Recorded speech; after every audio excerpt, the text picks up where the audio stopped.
एक तेजी से भागती हुई एम्बुलेंस झारखंड से बिहार में घुसती है। इसमें 3 महिलाएं बैठी हैं जो देखने में गांव की गरीब महिलाएं लग रही है और साथ में है एक आदमी जिसके हाथ पे पट्टी लगी हुई है और उसके एक दूसरे हाथ में सुई लगी है जिसके जरिए उसको ग्लूकोज चढ़ाया जा रहा है। इसके करीब 1 किलोमीटर आगे एक और कार है जिसमें 3 लोग बैठे हैं। देखने में इन दोनों कारों में कोई कनेक्शन नहीं है, लेकिन ये दोनों ही कार एक ही आदमी के लिए काम कर रही है। दोनों कारों का इस्तेमाल हो रहा है बिहार में अंग्रेजी शराब लाने के लिए।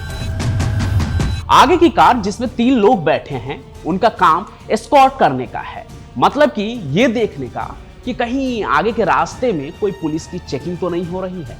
और दूसरी कार जिसमें महिलाएं और नकली मरीज बैठा है उसका काम है शराब ढोकर लाने का। कुछ देर बाद दोनों गाड़ियां बिहार के एक घर में रुकती है और जल्दी जल्दी वहां शराब उतारे जाने लगता है। Blender Sprite, royal स्टेग, royal challenge, imperial blue सारे लोकल ब्रांड शराब के इस खेप में मौजूद होता है, पर ये वो शराब है जो नकली है और उसको बड़े ब्रांड की नकली पैकिंग में बेचा जा रहा है।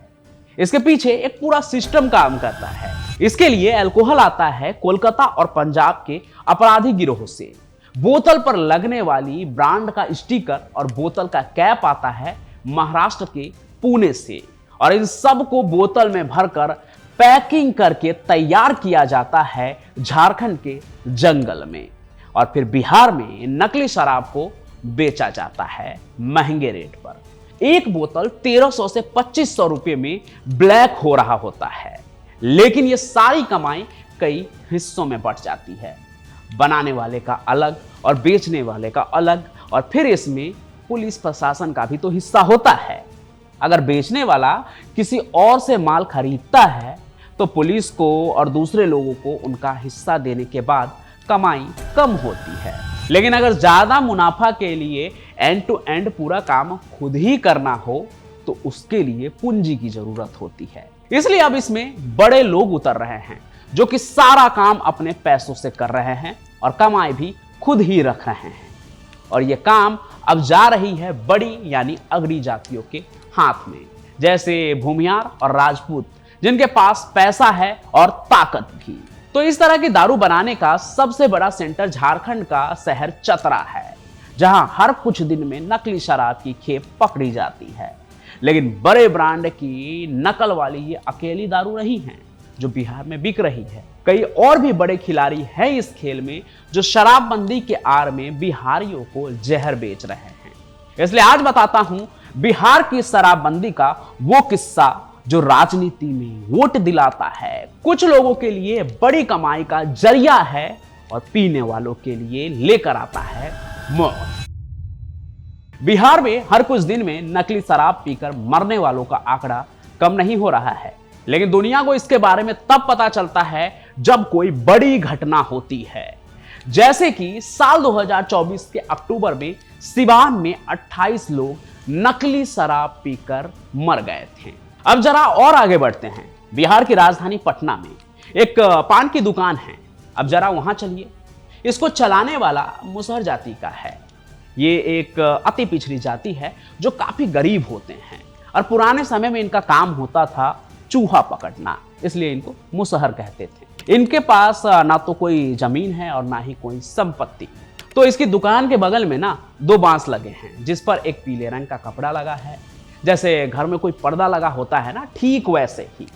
इसके पीछे वहां बेची जा रही है देसी दारू, संतरा, मौसम्मी और ना जाने क्या क्या नाम होते हैं। कीमत सिर्फ 250 रुपये से लेकर 800 रुपये, बोतल नहीं लीटर की कीमत।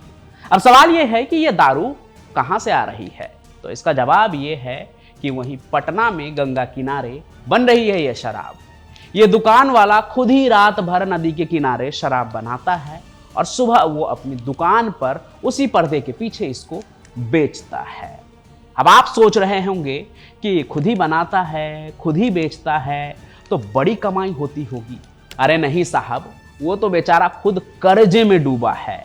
उसकी कमाई का बड़ा हिस्सा तो पुलिस ले जाती है। उसके खुद के पास तो बहुत कम पैसे बचते हैं, खुदरा समझ लीजिए। अब आप सोच रहे होंगे कि उसके इलीगल धंधे में पुलिस वाले हिस्सा क्यों ले रहे हैं। अब भाई पुलिस वाले भी हिस्सा क्यों ना ले। अरे जब कोई रेड होने वाली होती है तो वही लोकल पुलिस के लोग जो होते हैं जानकारी देकर इस बेचारे मुसहर को बचाते हैं। पहले ही बता देते कि भाई आज चेकिंग होने वाली है, तो उस दिन वो अपना दुकान धंधा समेट लेता है ताकि पुलिस के नज़र में, पुलिस के रेड में ना आए। तो फिर वो हिस्सा क्यों ना ले, क्योंकि मेहनत तो वो पूरी कर रहे हैं। अब इन सब चीज में वो बेचारा जो है वो कुछ कर भी नहीं सकता, कर तो रहा है इलीगल ही धंधा। क्योंकि उसने कुछ और की दुकान खोलने की कोशिश की तो उसकी दुकान बंद करा दी गई, क्योंकि उसके पास लाइसेंस नहीं था। लेकिन जब शराब बंदी है तो फिर दारू का लाइसेंस कौन मांगेगा।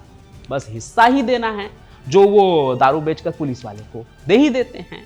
और जब कभी भी उसके पास हिस्सा देने के पैसे नहीं होते हैं तो उसको हवालात में बंद कर दिया जाता है। बेचारा 6 बार जेल जा चुका है और कहने को शराब का स्मगलर है। मजे की बात क्या है जानते हैं, देसी शराब बनाने वालों में ज्यादातर इसी ही मुसहर जात के लोग हैं और जेल आना जाना इनका रोज का काम है। लेकिन इतना शराब बनाना और बेचना भी इनको गरीबी से नहीं निकाल पा रही है। और इस बात का एक और नमूना है जो आप स्क्रीन पर अभी देख सकते हैं। टेम्पू मांझी नाम के एक आदमी को 2019 में गिरफ्तार किया गया। कहा गया कि उसके घर के पास, उसके खेत के पास शराब मिली थी और 3 साल बाद उसे 5 साल की सजा सुनाई गई, क्योंकि उस पर दारू बनाने और बेचने का आरोप लगा था। हालांकि उनके घर वालों ने यह अपील की, ये कहते हुए घूम रहे हैं कि उन्होंने ऐसा कुछ भी नहीं किया, शराब भी मिली बगल के खेत से, उससे उनका कोई देना लेना नहीं है। लेकिन कानून के मुताबिक देखें तो सजा उसे मिल चुकी है और इस बात का सबूत आप इस आर्टिकल में भी देख रहे होंगे। अब जरा सुनिए कि ये लोग दारू लाते कैसे हैं। तो एक तो ना इंजेक्शन होता है ऑक्सीटोसिन, जिसे गाय भैंसे को लगाया जाता है जिससे उनका दूध बढ़ सके। अब कुछ लोग उसको दारू में मिलाने लगे हैं, क्योंकि इससे दारू में एक तो नशा बढ़ता है और फिर इसको और पानी मिलाकर 1 लीटर दारू को ना 2 लीटर और 4 लीटर तक बढ़ाया जा सकता है और अंत में बस रंग मिलाना होता है जिससे वो असली दारू की तरह लगने लगे। समझे कैसे चल रहा है ये धंधा, कैसे बनती है और कैसे बिकती है, कौन कौन लोग शामिल हैं। और तो और इस दारू को पैक करने के लिए, ये जो खास तरह की जो छोटी दारू होती है, इसको पैक करने के लिए खास तामझाम की भी जरूरत नहीं होती है, क्योंकि इसको बेचा जाता है पॉलीथीन के पैकेट में, जो कि 220 या 250 ml का एक पैक होता है और बिहार में इसको कहते हैं पौवा। लेकिन चाहे देसी हो या फिर नकली ब्रांडेड शराब, ये सब तो गरीब लोग वाली शराब है, जिसमें देसी पीता है गरीब मजदूर, जो कि उसे पीकर मर भी जाते हैं, और बाकी उससे थोड़ा ज्यादा पैसे वाले लोग पीते हैं नकली ब्रांडेड शराब। यानी कि ब्रांड का लेवल तो बड़े बड़े नाम होते हैं जो मैंने आपको पीछे भी बताया, लेकिन उसके अंदर शराब उनकी कंपनी की नहीं होती है, बल्कि एक तरह से आप समझ लीजिए कि इलीगल तरीके से बनाया हुआ नकली शराब होता है। अब आप ये मत सोचने लगिएगा ये सब चीज सोच के कि मजदूर और थोड़े से पैसे वाले लोग ही बस पी रहे हैं। बिहार में अमीर लोग तो साधु हो गए हैं और नीतीश कुमार की शराबबंदी को पूरा मान कर बैठ गए हैं। ऐसा बिल्कुल भी नहीं है, उनके लिए भी बिहार में पूरा इंतजाम है। कहते हैं ना, नीतीश कुमार है बिहार में बहार है, और शराबबंदी के बाद भी सबके लिए इंतजाम है। तो जो अमीर लोग हैं जिनके पास खूब पैसा है, उनके लिए भी शराब मिल जाता है, वो भी विदेशी ब्रांड तक मिलता है। आता कहां से है? तो दूसरे राज्यों से। लाता कौन है? वो लोग जिसके पास पैसा है। जैसे सिवान का एक भूमियार नौजवान, जिसको उसके दोस्त ने बताया कि पैसे डबल कमाने का एक रास्ता है। करना क्या था? बस झारखंड या यूपी जैसे पड़ोसी राज्य से शराब लाना और यहाँ बिहार में बेचना, जिसमें भाई की अच्छी कमाई भी होने लगी। बस कभी कभी घपला हो जाता था, जैसे पहली बार जब शराब लाने गए तो ट्रेन में आ रहे थे तो पकड़े गए और सारा माल जो है वो सीज हो गया, तो भाई का नुकसान हो गया। लेकिन ये कोई अकेला रास्ता तो है नहीं महंगी वाले अंग्रेजी शराब लाने का। जितनी खपत है ना महंगी शराब की, उसके हिसाब से ये सब तो ऊंट के मुंह में जीरा भर है। असल में तो माल लाने का बड़ा इंतजाम कर रखा है शराब के स्मगलर्स ने। इनको लाने के लिए इस्तेमाल होती है बड़ी ट्रकों का और सबसे अधिक सप्लाई आती है हरियाणा से। अब आप सोच रहे होंगे कि जब ट्रक में शराब आ रही है तो बिहार में पुलिस उसे पकड़ क्यों नहीं रही है? नीतीश कुमार ने तो शराबबंदी की है, तो उनके पुलिस, उनके प्रशासन क्या कर रही है? आखिर शराबबंदी है ना राज्य में। अब हर पुलिस वाला तो मिला हुआ नहीं होता होगा, हर कोई तो घूस नहीं लेता होगा ना। अब ये बात तो शराब का स्मगलर भी जानता है कि सारे बिकाऊ नहीं हैं, इसलिए इसका दूसरा इंतजाम है। बिहार का बॉर्डर पार कराने के लिए ना बसों में अलग तरीके से शराब को छुपाया जाता है, कंपार्टमेंट बनाया जाता है उसके लिए, जिसमें एल्युमिनियम फॉइल लगा होता है। वही एल्युमिनियम फॉइल जिसमें कई बार आप खाना भी पैक करके ले जाते हैं या आप किसी होटल में जाते हैं तो आपको मिलता होगा, लेकिन जो कंपार्टमेंट बनाया जाता है वो एल्युमिनियम फॉइल जो होता है उससे थोड़ा अलग होता है। अब इसको क्या किया जाता है कि बस के एक खास बने कंपार्टमेंट में इस तरह फिट किया जाता है कि एक्सरे भी फेल हो जाए और सबको लगे कि ये तो नॉर्मल पैसेंजर बस है, लेकिन उसके अंदर शराब की सप्लाई भी चालू रहती है। लेकिन ये भी कोई अकेला रास्ता नहीं है। इसके अलावा कभी मुर्दा गाड़ी में, तो कभी कुरियर ट्रक में, तो कभी एटीएम के वैन में, तो कभी एम्बुलेंस का भी इस्तेमाल होता है दारू लाने के लिए। जैसा कि मैंने कहानी की शुरुआत में ही आपको बताया कि एम्बुलेंस में महिला बैठी होती है, एक मरीज भी होता है। अब किसी को भी देख के तो ऐसा ही लगेगा, फिर चाहे वो बिहार के पुलिस प्रशासन वाले लोग ही क्यों ना हो, कि भाई ये तो एम्बुलेंस है, इमरजेंसी सर्विस है, इसके अंदर तो मरीज होंगे, इनको जाने दो, रास्ता क्लियर करो। लेकिन अंदर ही अंदर उसमें क्या हो रहा है? शराब स्मगल हो रहा है, जैसा कि मैंने आपको शुरू में बताया।